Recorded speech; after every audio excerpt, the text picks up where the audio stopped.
Ladies and gentlemen, dear colleagues, when you talk quite often to different audiences, as it happens to me during the last years, you sometimes use a kind of opening formula that goes approximately like this, that it is today a special honor and a great pleasure to talk to this eminent audience. Yeah? And when you pronounce a sentence like this, you, as a philosopher, feel immediately an association with a famous essay from our American colleague Stanley Cavell, who became a famous scholar in the United States by a single article or a single essay that appeared under the title, "Must We Mean What We Say?" Maybe you remember that famous essay. Written from a Wittgensteinian point of view that includes the conclusion that it is not necessary to mean what we say, but we have to say it correctly. Today it's different because it is very easy to really mean what I say when I repeat that it is a real honor and a real pleasure to be here. We have prepared for that event almost for 1 year, exchanging innumerable electronic messages. That is the way the world spirit in our day is working. So fortunately, all the Holy See in Rome has recognized the importance for the Internet, for the labors of the Holy Spirit.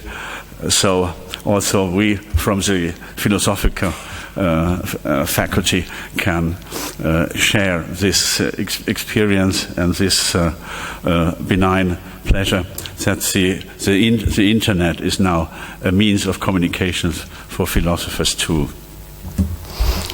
You will see that the next days will be dedicated to a kind of Babylonian experiment. As we do not really share a common language, we have decided to use English, which actually is not a language, but just a means of communication, as you can easily see if you travel on airports or trains or telephone companies and so forth. I don't think that most of Middle and Central Europeans will never be able to use English as a true language. But for us, it will always remain a means of communication, and the language level is far away. And I think this is especially true for members of the Spanish-speaking world, especially for the Spaniards themselves, who since the defeat of the Trafalgar fleet simply refused to learn the language of the enemy. Actually, there is a more elegant explanation to the hesitation of Spaniards to learn another language or simply English, an explanation that I owe to Isidoro Reguera. When I last met him, he gave me an explanation that was really very seducing. He said by his father he had heard that a true English nobleman, or better, the tongue, the tongue of a Spanish nobleman would forever refuse to produce the strange movements that the correct pronunciation of a foreign language would require. So this is this was from the very beginning an explanation of the Spanish hesitations against speaking foreign languages. And he added, it seemed to be also the opinion of Isidoro's father, that foreign languages are just for secretaries and for people who assist you and who have a professional vocation to speak other languages. But a true Spanish nobleman would never agree to enter into a foreign language.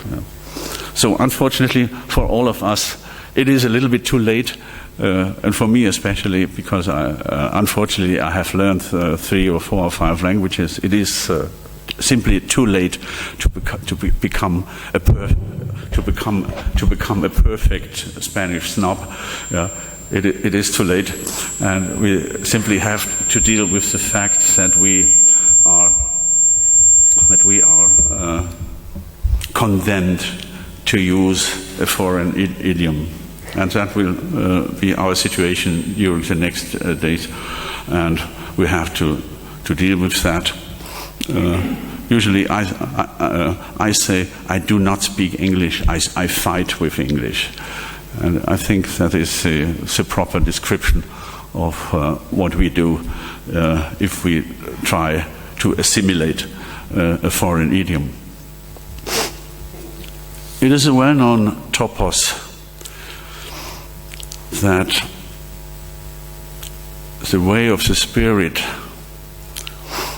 led from the east to the west, that the Spirit in a sun-like way participated in the eastern sunrise,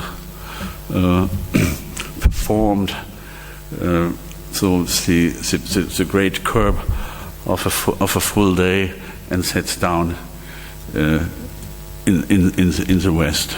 Hegel has constructed his grand narrative about the way of the Spirit according to this sun performance during a whole day. And this topos was taken up by German historians of philosophy when they retold us the story of the Spirit as a way that led from Ionia in eastern Greece to Jena. Jena was, as it were, the place where the effusion of the Holy Spirit in modern time was repeated. Jena seems to has been, as it were, the greenhouse of German idealism, from where a new dissipation, a new dissemination, as Derrida would have said, began, that spread out all over the world, and introduced into philosophy a new motive that was rather absent in former times. Because in the Jena period of German thinking, there was a single opportunity that actually almost never came back again. A single opportunity when philosophy and friendship came together.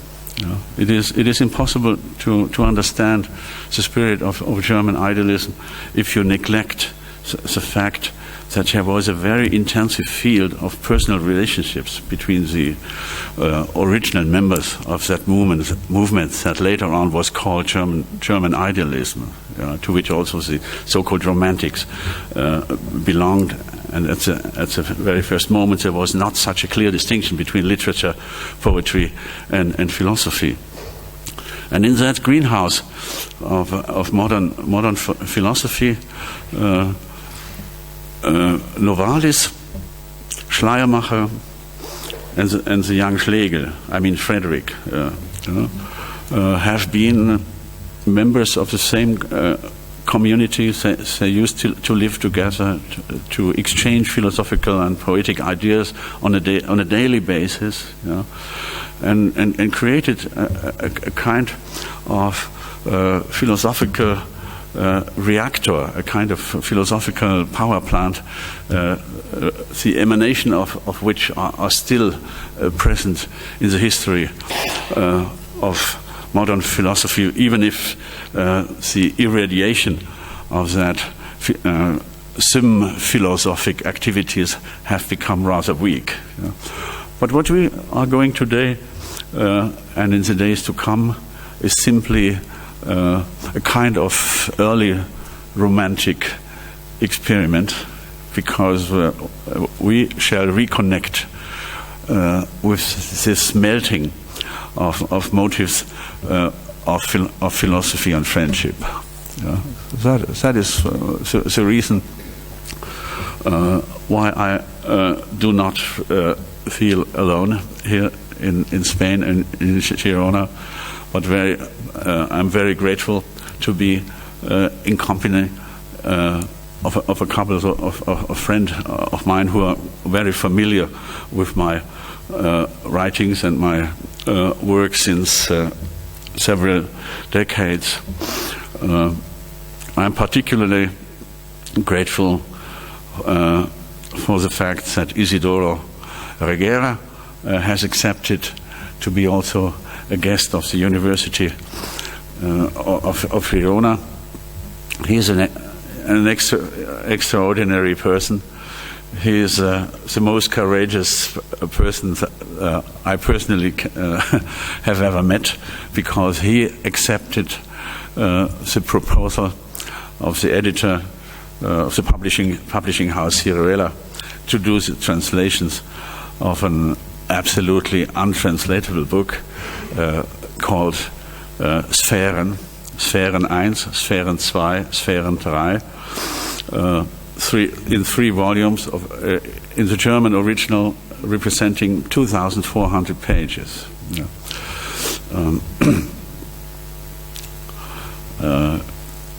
After which Isidoro felt a little bit tired and felt like making a sort of break that lasted several years. But now he fell back into the attitude of translating monstrous Sloterdijk readers. And recently, I don't have it here, a new book translated by Isidoro Reguera came out. So it's virtually no person in the world except my French translator who knows especially this book, the trilogy, Spheres, better than Isidoro Reguera does, because translating means almost learning by heart a text or a book, and it is not impossible that he knows the book better than I do. So we will share our experiences. I myself as the author of the book, he as a translator, and on Friday evening you will be able to make your own judgment. Who knows the book better? And I'm not at all convinced that I should win this competition. No. On the other side, within this sim philosophical experiment, this expression, by the way, goes back to a word that Novalis and Friedrich Schlegel used in order to describe their kind of communication. As another participant in our sim philosophical experiment, I'm happy to have here Carlos Oliveira from the University of Munich, temporarily also professor of philosophy in Karlsruhe. That's a place where I am at home. He's a disciple, might be the correct term, of the outstanding scholar of German idealism in Germany, Dieter Henrich, Professor Emeritus from Munich, and certainly among the younger philosophers in German, one of the outstanding characters. From Thursday on, for Thursday and Friday, we shall have the pleasure to have also a third colleague among us, a young Jewish-French philosopher whose name is Joseph Cohen, who is a disciple of Jean-Luc Nancy and Emmanuel Levinas, and who holds a chair of philosophy in Dublin today. He will be with us on Thursday and Friday, and as I just have learned, he will give a separate class of his own on ethics.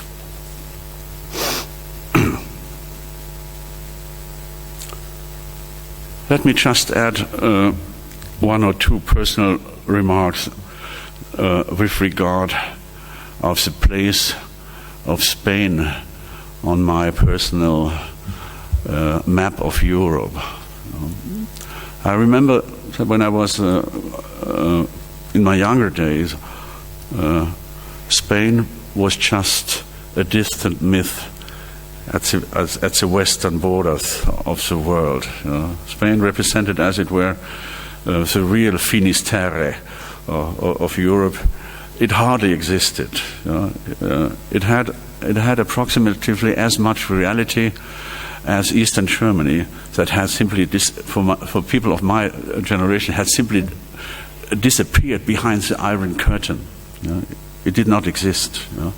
There were elderly people who were still dreaming of reunification, but for the younger one, East Germany simply was not there. We knew that unhappy people were living over there, but we were accustomed to the fact that unhappy people were spread all over the world, and that the world as such is absolutely in the hands of unhappy people. So Eastern German people did not play a particular role in the totality of unhappy human beings. It simply were not there. But unfortunately, the same was true for all those inhabitants of that distant country of Spain. It simply did not exist.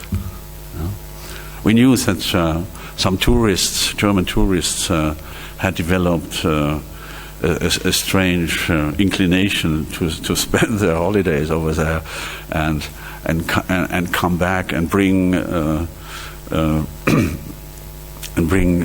Spanish cuisine to Germany.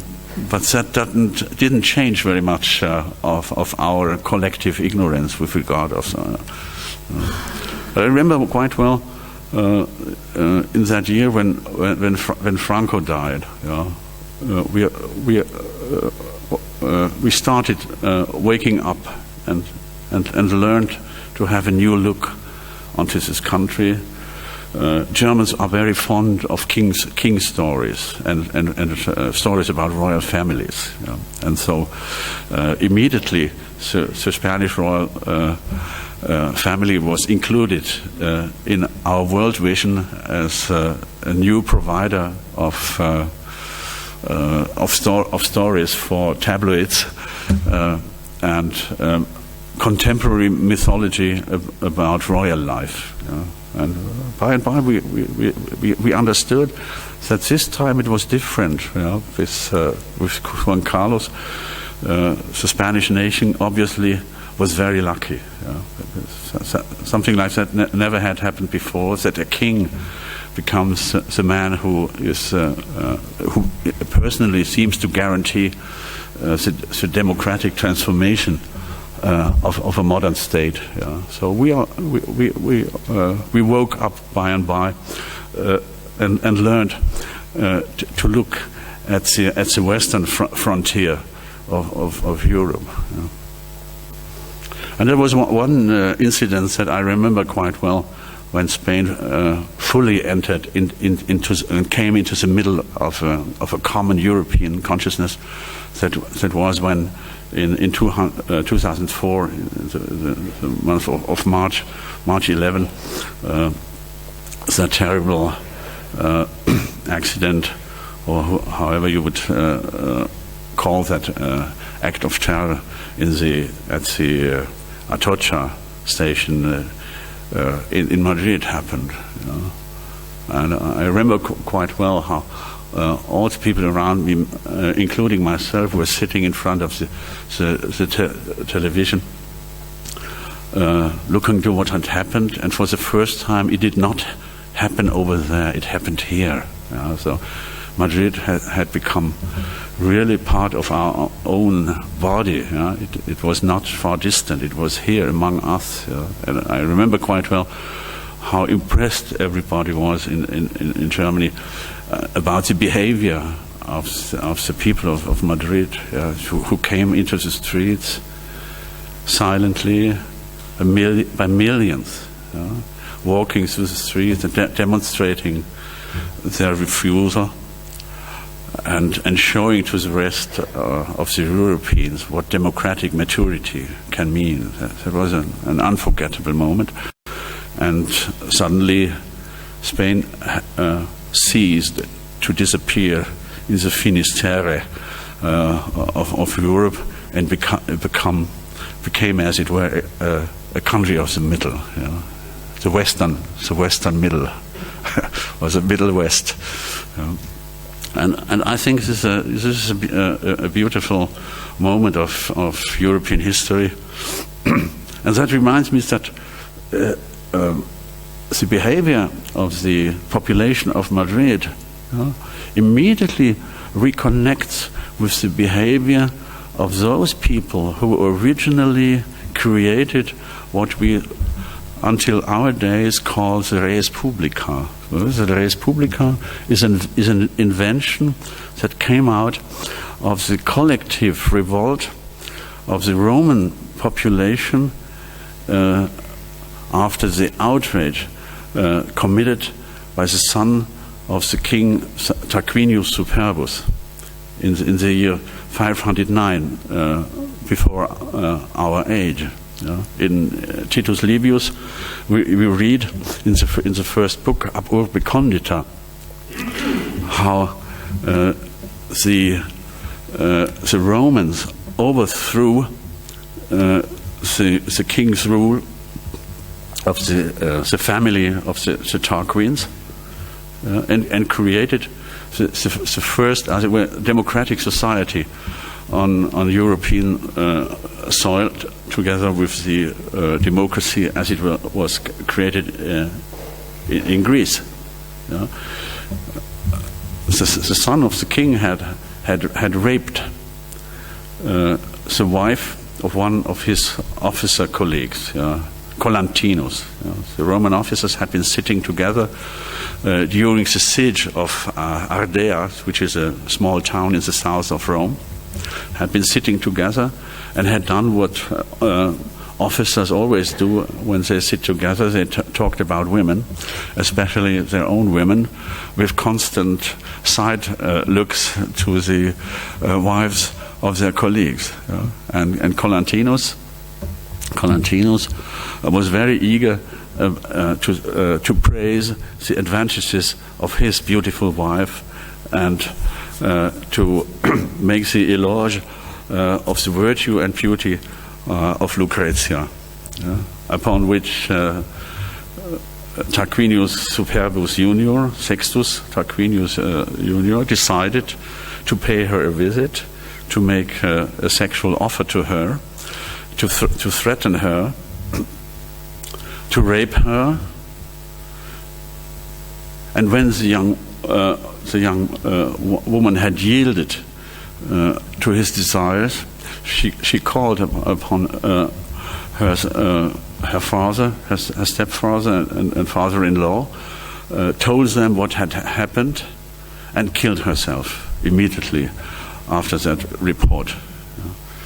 And the collective indignation of all those who had heard that story was the original political impulse that led to the construction of what we call democracy, or the res publica. The res publica is the product of the psychopolitical construction of born out of the collective indignation of a population that is sharing a strong moral evidence. I think this is not only the primal scene of democracy and republican life, it is the primal scene of political culture as such, and also the primal scene of political ethics. Without a sense of indignation, there can be no democracy. Democracy is always construed against collective insult that helps people understand what they definitely do no longer want. And from that respect, what happened on the 12th and 13th of March in 2004 was really a very strong political lesson to all Europeans. And for all of us, this was, as it were, in spite of the tragic content of the event, it was a politically beautiful moment, because we learned almost for the first time that Spain is no longer a foreign country, and that Europe really exists, and that we share the feeling of these people as if it had happened to ourselves. I think this is a new dimension of psychopolitical realities.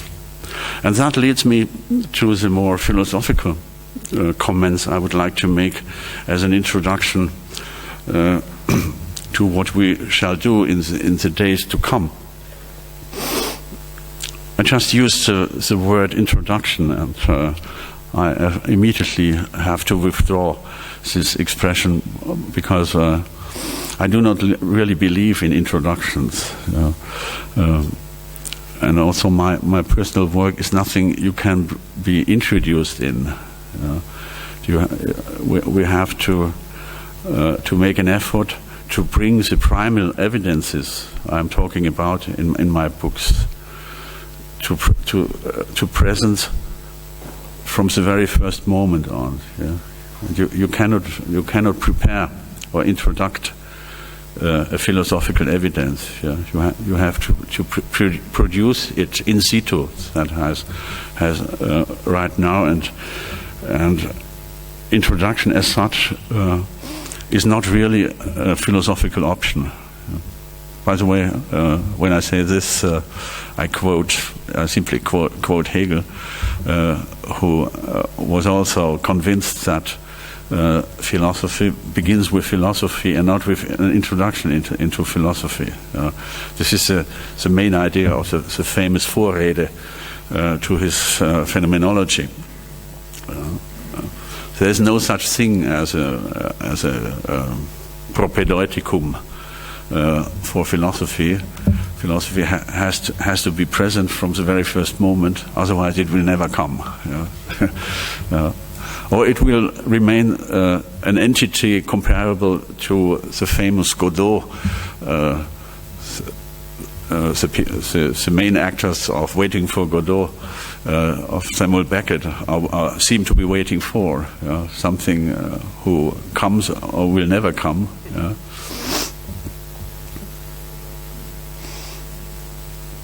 So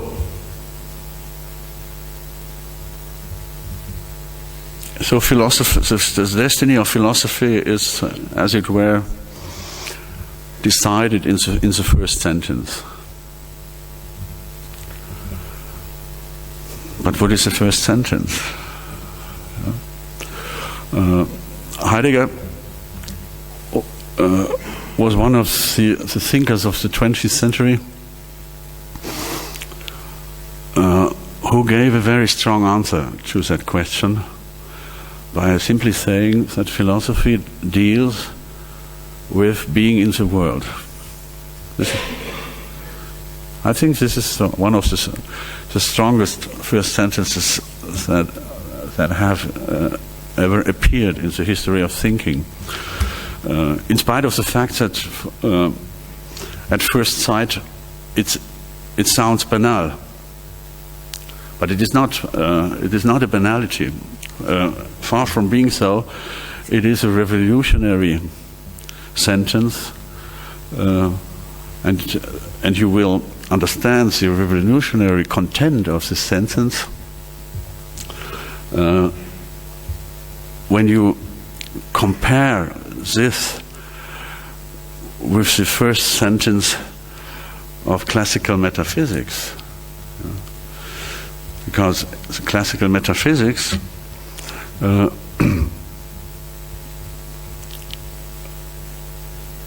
have a different first sentence.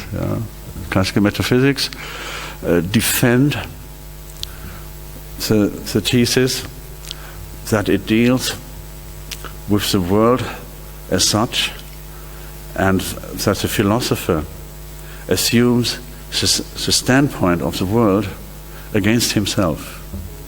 So, classical philosophy is an exercise in an eccentric positionality. This is a term coined by Helmut Plessner in the 20th of the 20th century. By eccentric positionality, he described the capacity human beings have to place themselves, as it were, next to themselves, to occupy the place of the other, and look onto themselves as if they were not they themselves, but the other. So there is, as Plessner says, a kind of constitutive eccentricity to human beings. Being oneself also always means already to have the capacity to assume an eccentric position and look onto yourself back from the position of the other. And that is exactly what classical metaphysics does in its own way.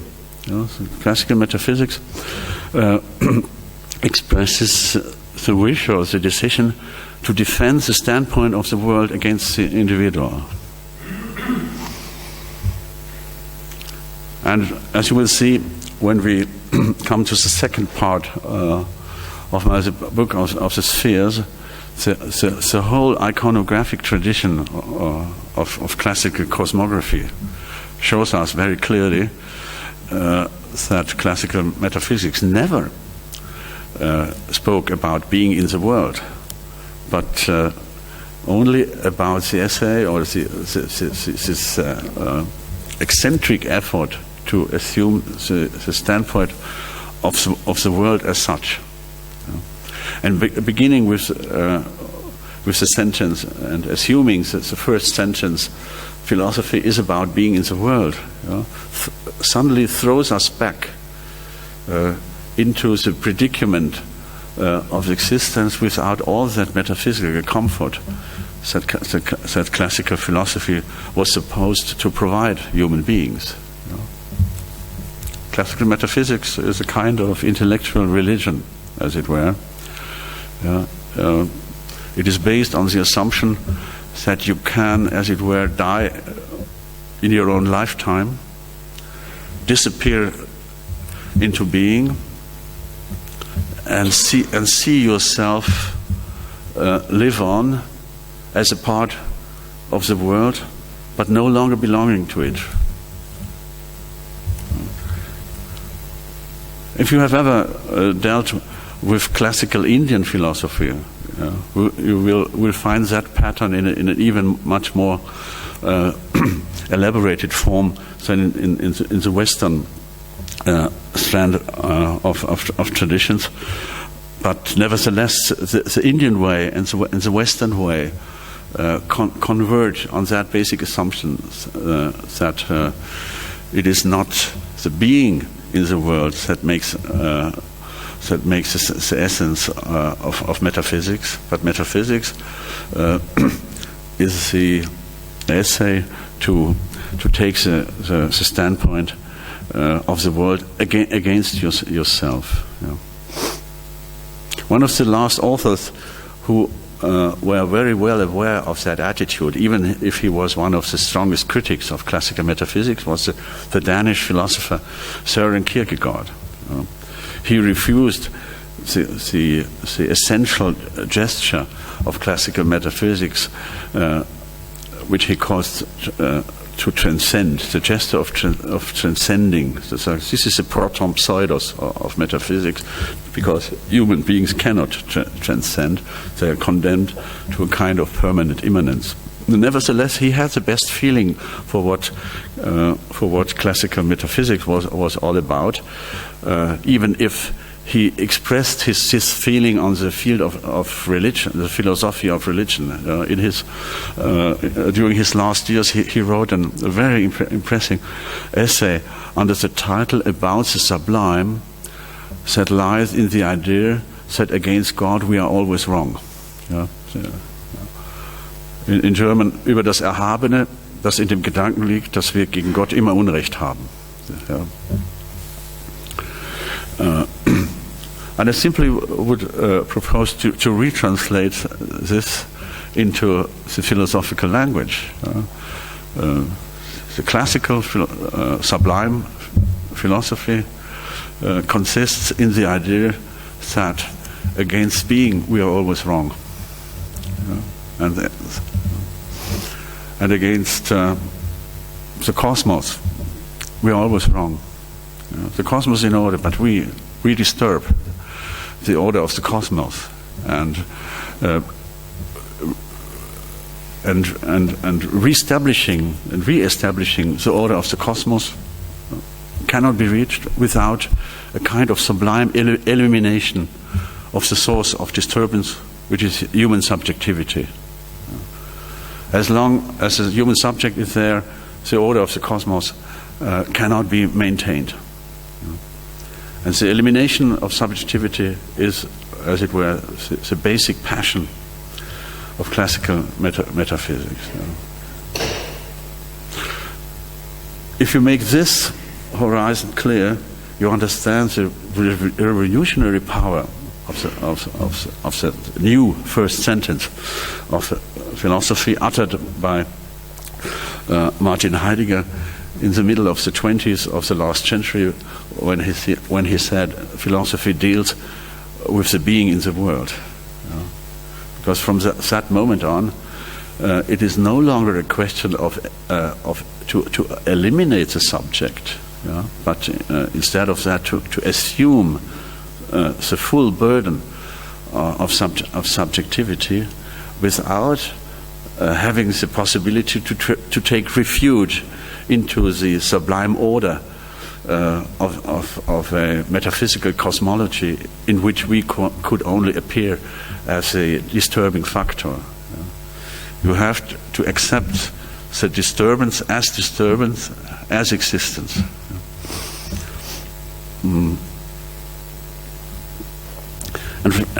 And that is, as it were, the starting point of my philosophical work since I came back from India in 1980.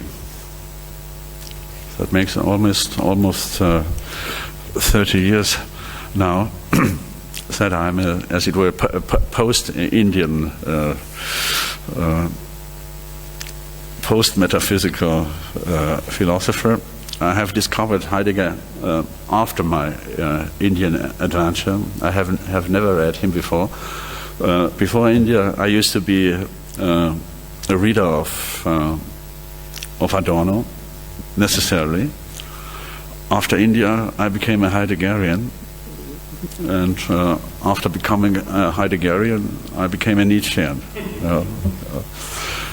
And I still pretend that this is an almost logical and irrefutable kind of teleology, or it is the unfolding of a potential that was implicit in this post-Indian situation I had to elaborate, and that brought me to the point where I am now.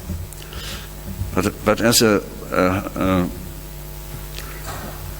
good Heideggerian, I understood that the first sentence of philosophy that deals with being in the world implies a decision that has not been made clear neither by Heidegger himself nor by his disciples. It implies a decision of if the predicament of existing, of being there, of this implies poverty or richness. I think Heidegger and his disciples always left this question open. And most of them have taken, in my view, the wrong decision, because they all believe that being there, being in the world, is a situation of extreme impoverishment, is as it were the summit of poverty. For most of the Hegelians, to be there means to be the poorest, the poorest human being existed in the world. There can nothing be so poor, so deprived of any privilege, so spoiled, so naked as you are, if you understand that you exist. And here my Indian experience disturbed the sublime peace of post-Heideggerian pessimism. I came back from India with the feeling that it is our duty, philosophical duty, to develop a new hermeneutics of riches. That to be in the world is to be a shareholder of an unalienable treasure. And that's the true name of being is treasure. To be in the world is to share a treasure. That was it was a climatic opposition that led to my dissidence with critical theory in Frankfurt school style, and with my dissident position with regard to everything that came from Freiburg, because these were all teachers of poverty. They were all teachers of human misery, and even if it was, to be sure, a luxury form of misery, it was a highbrow declination of the predicament of being a human being. It was simply an explanation of the Grundstimmung, which is a Heideggerian term, the Stimmung of poverty. To be in the world is to be a poor, to lead a poor existence, and to be the poorest entity that ever can exist. But finally, all my work is just the negation of this basic assumption of the Christian and Jewish and in general monotheistic hermeneutics of poverty.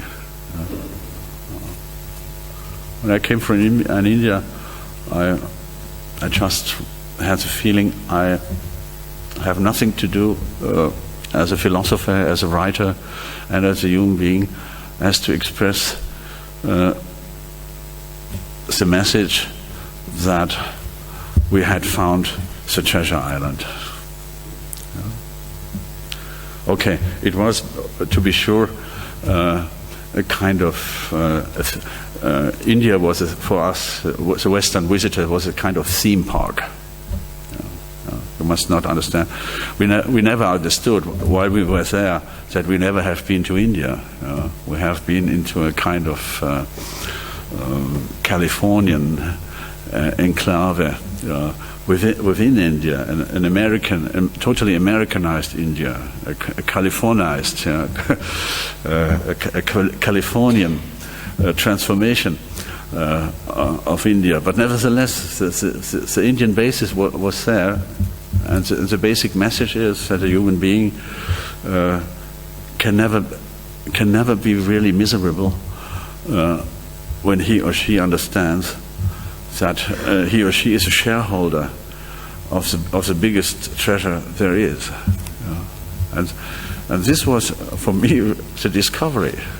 I must admit, I was a very convinced member of the German misery community.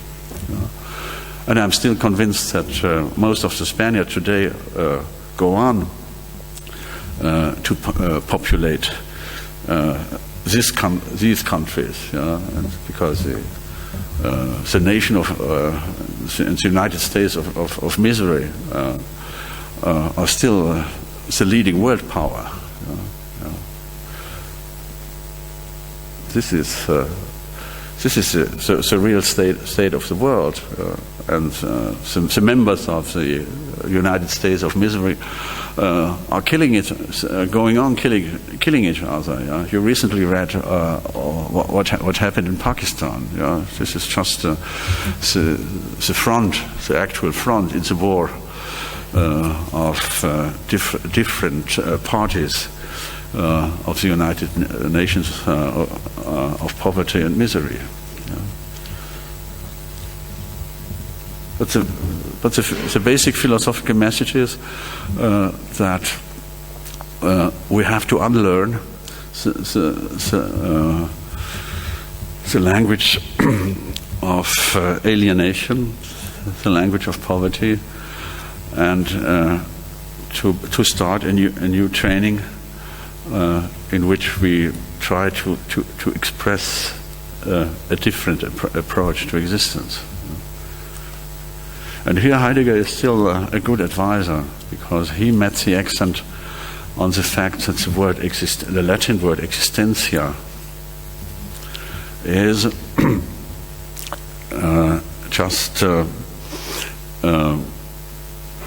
Latin or the Indo-Germanic reflection of the Greek word ecstasis. Philosophy is about ecstasy. Philosophy is about ecstasy, because being in the world means to have an immediate access to the immeasurable riches of all that is there at the same time. And not only at the same time, but synchronicity is very, very important to a true understanding of the concept of existence. It has a presentistic element to it. We should not remove, even if Heidegger's, if Derrida's deconstruction of classical, the metaphysical temporality are very sublime. But finally, he also remains one of the most important thinkers of the hermeneutics of poverty, because for himself there is no real present. But we have to retain the concept of presence, because the riches of existence can only be unveiled if we admit the possibility of the synchronicity with everything that is here and there together with us at the same time. Otherwise, you would enter into the Derridian space where everything you try to grasp disappears immediately. It is a kind of perverse treasure hunt, the deconstruction. According to my reading of Heidegger, human beings are not necessarily treasure hunters, they are treasure finders who misinterpret normally their findings and believe that what they have found is of no real value. But in deconstruction, it becomes even worse. But because at the very moment when you think you have made a real finding, have really found the treasure, you immediately have to learn that what you believe to hold in your hands is not really there. So no real presence. So in short, I make the proposal to translate an important theological term, the term of pleroma, into the vocabulary of the philosophical discourse. And what philosophy is about is pleromatic analysis.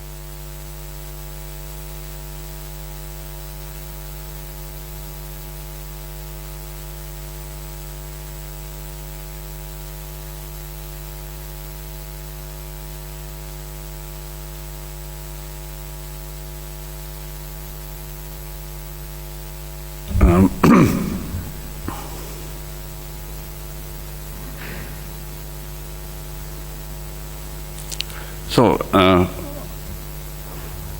for today, I did not want to go further than this. If we have some time left, we simply could start with our working group. Most of you should have the photocopies of the first chapter of Spheres 1 in your hands. Do you? If that is the case, we could simply try to read these pages together and see if you can rediscover what I have been saying right until now in the way the text is written. I hope that our common reading will not totally falsify this kind of self-interpretation. I must add something that is important for the understanding of the text. I never reread what I have written, and so we share the experience of the quasi-first reading of these passages. I wrote that in 1996-7. When I got a free semester, a so-called sabbatical at the University of Karlsruhe. Then I wrote the first volume of the Spheres. So for myself, it is a strange experience. It leads me back to a point of view that I incarnated in 1997. So I haven't reread the text since 14 years. And this is almost the same as your situation. You have never read it before, but not reading something for 14 years, that leads almost to the same situation. Yeah. What does it mean, being rich, for those who are not? There are no poor people. As a political philosopher,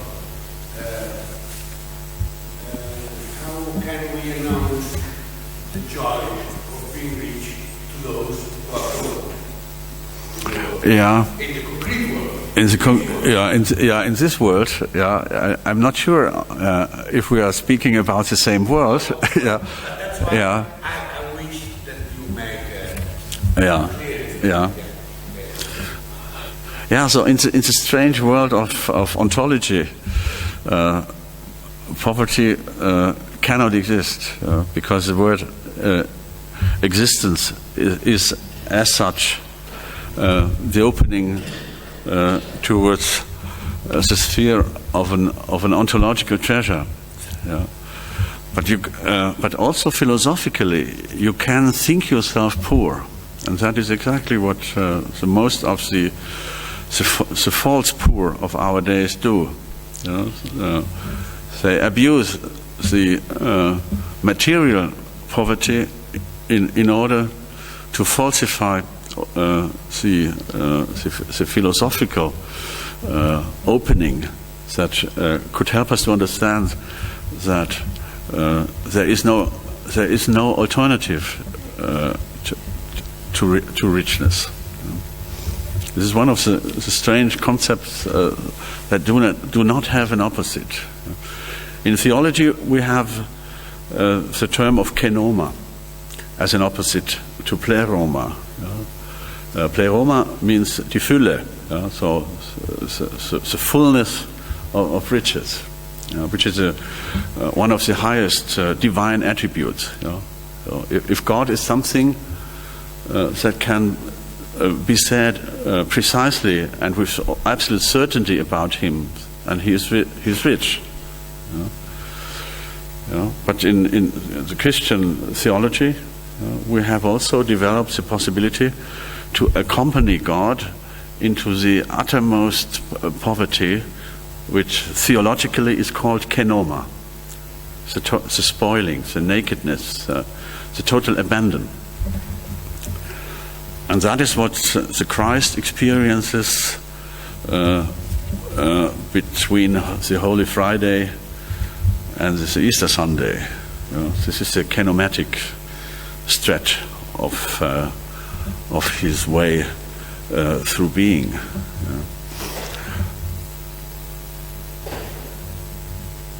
But politically speaking, the discourse about the constitutive or ontological richness of the human being is certainly a provocation, because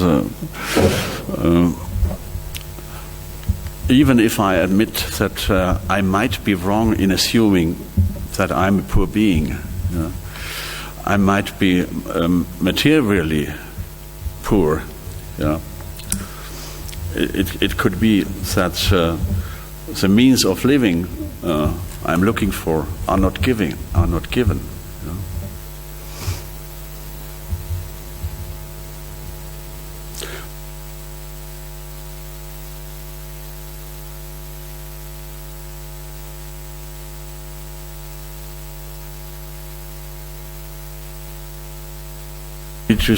Distribution, that wealth should be, and ontologically is, the best distributed thing in the world, just as Descartes pretended that the bon sens is the best distributed thing in the world. We should find a way to show how, from this assumption of richness as the best distributed thing in the world, would lead to a theory of material distribution. And maybe we shall have time to show that this cannot be performed in the framework of classical socialist or liberal theories, because they are all based on the theory of exchange, of social exchange. Whereas I'm convinced that the basic gesture of existence. That existence is simply given, as a givenness. It's the highest gift, or the absolute gift.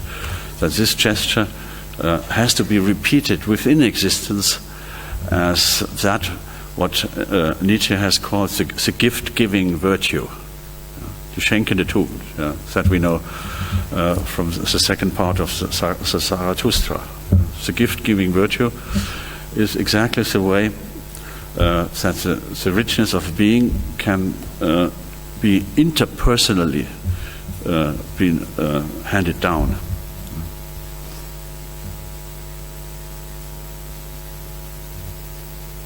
And the other way is, of course, is stealing. So if the gift is not given and you feel you need it, you have to steal it.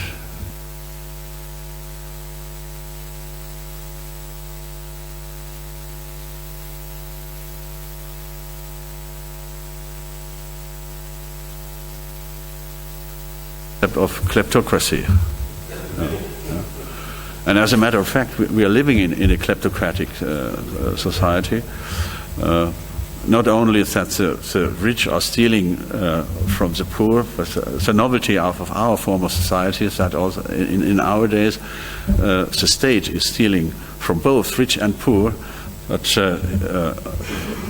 is stealing more and better for the first time from the rich, and entering into that activity of redistribution.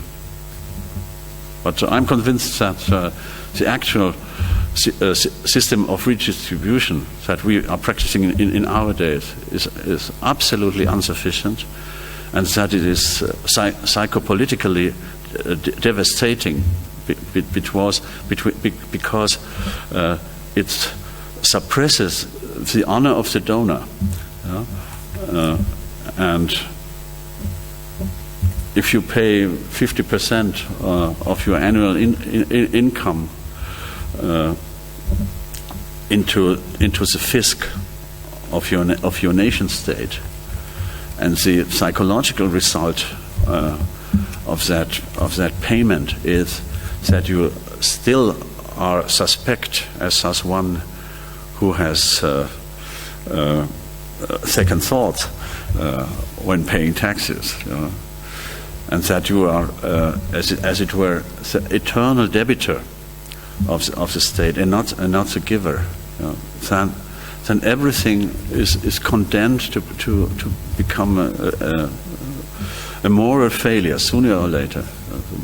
I think the totality of modern fiscality is misconstructed and has to be rethought in terms of giving, and not in terms of owing to the fisc. But that would lead into a quite different field. But I'm very, very grateful for the question, but because it shows that there is a connection between the ontological analysis, the plerommatic analysis, as I would call it, and the ethical and political field.